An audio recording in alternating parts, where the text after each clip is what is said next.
Good morning, everybody. Good morning. Morning. Um, Welcome to what I believe is the 10th postmortem, or the postmortem to the 10th performance out of a dozen. This one was, is it hot in here or is it just me? It's about hot yoga. And as I first, let me introduce everybody. We are the couple gazing at you with smiles are Constantine Pappas and Mandy Leigh Thompson. I'm so glad you're telling us this. Below is Megan, at least below on my screen, is Megan Samard. Peter Dichter is our narrator and unforgettable voice of the creepery. And Steve Mecca is an actor, producer, sound designer, fashion designer, fashion model, and many other things as well. I'll take it. Actually, he's a foot model, but nobody knows that because he never takes his shoes off. So I usually start these things by just telling the story, the genesis of Is It Hot in Here, which is about hot yoga. And it's a very simple story. I was in a class learning how to write plays, and an exercise was write an idea for a play on a piece of paper and pass it to the person to your left. And I got the piece of paper that said, something happens in a hot yoga studio. I had never heard the term hot yoga. So when I went home, I researched it. And what I learned was that the founder of hot yoga had been sued for abusing his clients. Yeah, so that was how it all started. This performance was magnificent, as I hope everybody will agree. So I thought we would talk today about voiceovers, the profession of voiceovering, and how it works. And I'll just leave it open to all of you and ask, first of all, like, how do you get jobs? How do you audition? Do you have a reel or what? Well, Constantine actually just emailed me about that the other day, didn't he? Yeah, I did. Yeah, I mean, it's just a lot of, for the reel, it's putting together some of your best work, maybe various voices that may work out for you, and just showing the extent or the range of your voice and what you're capable of, especially putting together that reel. So I'm actually excited to put one together. I haven't done that yet. And so I'm looking at all these various bits that I've had through the last couple of years to try to put it together in one succinct 60 to 90 second reel. Well, the creeper has certainly given you many opportunities to play with your voice. So yeah. you can be just about the voice of anything, ranging from young to old. Megan, how do you and Steve, how do you get jobs? What do you go to websites? Are there advertisers? Does somebody put out a general call? How does it work? Yeah, well, it's very similar like any other acting call in that if there is a job that's posted on a site that's used by a lot of actors, like Breakdowns, Actors Access, that sort of thing, you can self-submit. And so when you do that, you would submit like your voiceover demo, maybe a little note about why you think you're great for the part, and then hopefully you're called in. So it's very similar to like regular auditions in that way. And then of course, if you have representation, there are agents that are voiceover specific, and that's like what they do. A lot of times you see crossover in terms of representation with voiceover and commercial, because a lot of times those kind of jobs will kind of coincide with each other. But yeah, Yeah, it's a very much you market yourself a little differently if you're just submitting for voiceovers as opposed to acting, because you're really relying on how you can represent yourself vocally only. It's you don't have to worry about what you look like and types in that sort of way. So in that way, it's a little bit of a different approach. So from this, an agent can make a living? There are agents. I mean, Representing I know a lot of voiceovers? agents that do other things too, but yeah, if you can get like, if you have your foot in the door and you have a really great connection with, there are a lot of like advertising and marketing agencies that call in people for voiceovers all the time for commercial work. If you have a really great in with casting directors who cast for animation or video games, is actually gaming is a huge network right now for voiceover work. You can make a living, you can do okay, but you had to get your foot in the door like a lot of other places. And do they, without giving away your, your wealth, information about your wealth, do they pay flat fees? Do they pay residual royalties, or how does it work generally speaking? Well, it depends on the job. So that's kind of like they present a contract to you from the get-go, hopefully, ideally. And so you kind of know what you're getting yourself into. So depending on the project, it could just be a flat fee and that's it. And you kind of like sign away your rights for them to use your voice in that particular work however they want. Other gigs, very similar to like acting jobs too. If it's a serial, a lot of times you kind of negotiate what your worth is for that to be distributed in a certain way. So it's really like by the job, by the production company, whether or not it's union or non-union. Like there's a lot of things that kind of go into that. So you can actually get a check every month or every quarter or every year. Just open an envelope and shake it out, and that's for something you did a couple of years ago. Is that? That's the dream, man.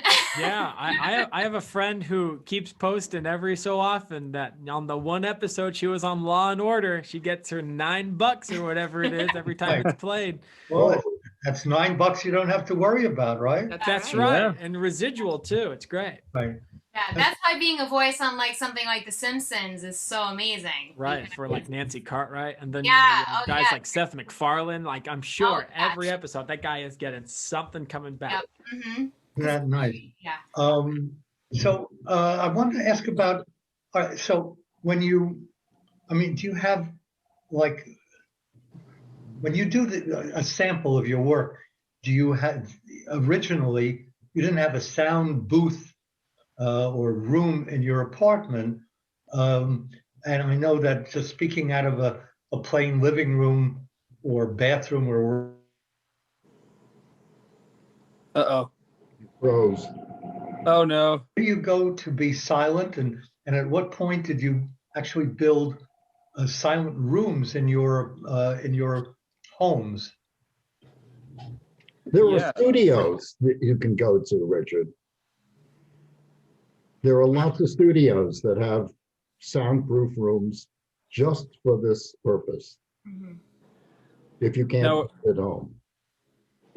But do you, and I'm asking Peter also, do you have now soundproof rooms, special rooms in your homes? I'm in mine right now, which is virtually soundproof because the disadvantage people told us that I have no view. We overlook a courtyard and we overlook 80th Street, which is basically a dead street anyway. So there's almost no sound, ambient sound in the room. And what ambient sound does exist, and there is ambient sound that you can't hear. I have an app which eliminates ambient. Yeah, you told me a very interesting anecdote about this, about ambient sound, something I'm sure Steve will acknowledge. But even though you think you're in a silent room,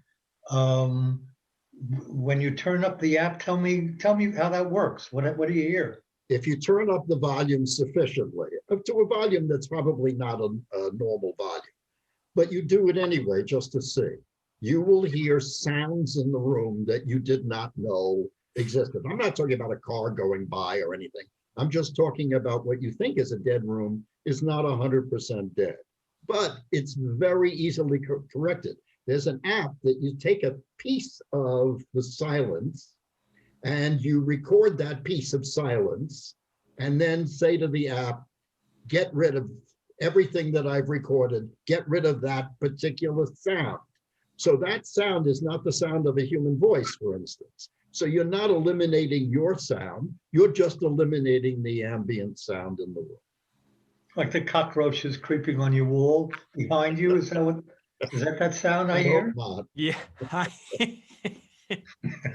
Steve, is that true? You have a special app just to filter out.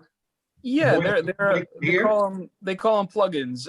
Yeah, you can do that. You have to be careful with stuff like that because even though you're manipulating the sound that you record, you're still manipulating the overall sound. So if you're applying it to a signal and you apply it too harshly, you will hear it. But you also have to take into consideration that your microphone and all of your equipment makes its own noise, and they call that the noise floor. So, in traditional voiceovers, the reason we bring up all the levels is because you don't know where people are going to be listening to it. You don't know if they're going to be listening in their car. It needs to be at the highest level it can be without really significant dips. The dynamic range basically has to be very small. So in that case, when you raise up those levels, you also raise the noise, and there's really no way around that. It's a lot of it. Oh, I'm sorry. I just got a notification and I clicked on it. So in terms of like eliminating ambient noise, soundproofing, there's a big difference between soundproofing and acoustically treating a room. It's very, very hard and very, very expensive to soundproof anything. You have to do it basically via construction. So the quickest and easiest way is to get something that's a room that's isolated but also have padding on the walls. It could be blankets, it could be pillows, and the one little trick that I think that maybe people don't know, but it's always a killer, is that if you have a mic stand or a piece of paper behind your microphone, the sound from your voice will then bounce off that back into your microphone and create really weird things. You can have really weird things happen. So those are a couple of little things to look out for. So you told me that, Steve, that you actually bought and built a room. You like to order. Yeah, it's by Whisper Room. It's a company that makes these modular.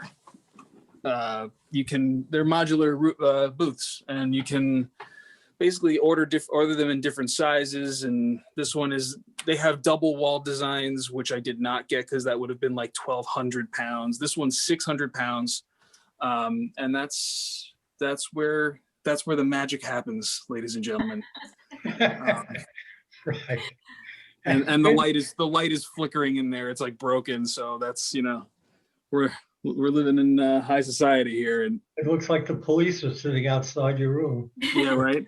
And then we have the towel on the mic stand to prevent any reflections, any sound reflections from the mic from the music stand.